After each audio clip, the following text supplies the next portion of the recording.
নজর রাখবো পরবর্তী সংবাদে। পশ্চিম আসনের ভোট 19 এপ্রিল, তার আগে শাসক বিরোধী প্রচারে জমজমাট শহর আগরতলা, তার সঙ্গে শহরতলি এবং জেলা মহকুমাতেও একইভাবে প্রচার লক্ষণীয়। তবে সেই প্রচার আজকে পরিলক্ষিত হলো ইন্ডিয়া জোটের ক্ষেত্রে। ইন্ডিয়া জোটের আজকে প্রচার সোনামুড়াতে, যেখানে পা মেলালেন প্রাক্তন মুখ্যমন্ত্রী পলিট ব্যুরো সদস্য মানিক সরকার। বাম নেতাকর্মী সমর্থকদের উপস্থিতি ছিল সেই মিছিলে একেবারে লক্ষণীয়। সোনামুড়া শহরের বিরাট মিছিল এবং সমাবেশের আয়োজন করা হয়। বক্তা হিসেবে ছিলেন পলিট ব্যুরো সদস্য রাজ্যের প্রাক্তন মুখ্যমন্ত্রী মানিক সরকার। সোনামুড়া মহকুমা কমিটির সম্পাদক রতন সাহা, সোনামুড়া জেলা কংগ্রেসের সাধারণ সম্পাদক ধ্রুব লাল চৌধুরী সভাপতিত্ব করেন আজকের এই বিশেষ অনুষ্ঠানে, এবং শ্যামল চক্রবর্তী, তার সঙ্গে ইদ্রিস মিয়াও ছিলেন আজকের জনসভাতে। কি বক্তব্য পলিট ব্যুরো সদস্য মানিক সরকার, কি জানিয়েছেন নির্বাচনের প্রাকলগ্নে আজকের এই ঝোড়ো প্রচারকে ঘিরে, শুনুন।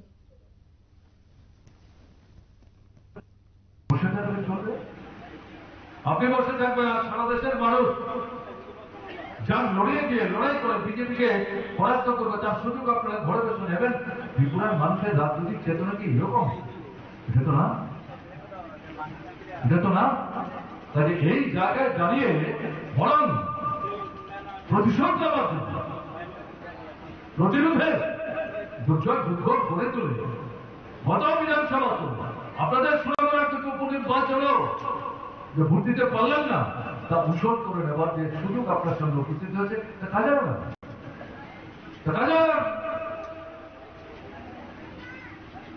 এখন আমরা কাজটা জায়গায় ভোট দিতে অপস্থাপন করছে, হাত চিহ্নে ভোট দিতে হবে। আরে আমরা তো লোকসভা নির্বাচনে প্রথম একটা আসনে প্রতিদ্বন্দ্বিতা করছি, 52 সাল থেকে তো দুটো আসনে আমরা প্রতিদ্বন্দ্বিতা করছি। দশরথদেব বীরেন্দ্র তো আমরা যেমন করছি, আমাদের কংগ্রেসের বন্ধুরা তো প্রথম থেকে দুটো আসনে প্রতিদ্বন্দ্বিতা করছেন, তারাও তো ভারত নির্বাচনে একটা আসনে প্রতিদ্বন্দ্বিতা করছেন। আসন ভাগাভাগি নিয়ে যে ঘটনা, ইত্যাদির মধ্যে আমি যেতে চাইছি না। আমরা নিজেরা ঠিক করে নিয়েছি,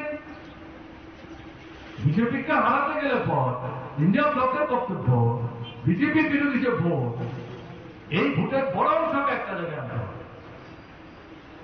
ত্রিপুরায় যেমন বিজেপি কম ভোট পায় সরকারে, সারা দেশেও বিজেপি তাদের বিরুদ্ধে যে ভোট, এটাকে নানা ভাগে বিভক্ত করে, কোথাও ধর্ম, কোথাও বর্ণ, কোথাও সম্প্রদায়, কোথায় নদীর জল, কোথাও রাজ্যের সীমানা, নানাভাবে বিভক্ত করে কম ভোট পেয়ে তার সঙ্গে যে জায়গায় লড়াই করছে, তার থেকে কিছু ভোট বেশি পেয়ে জিতে যাচ্ছে।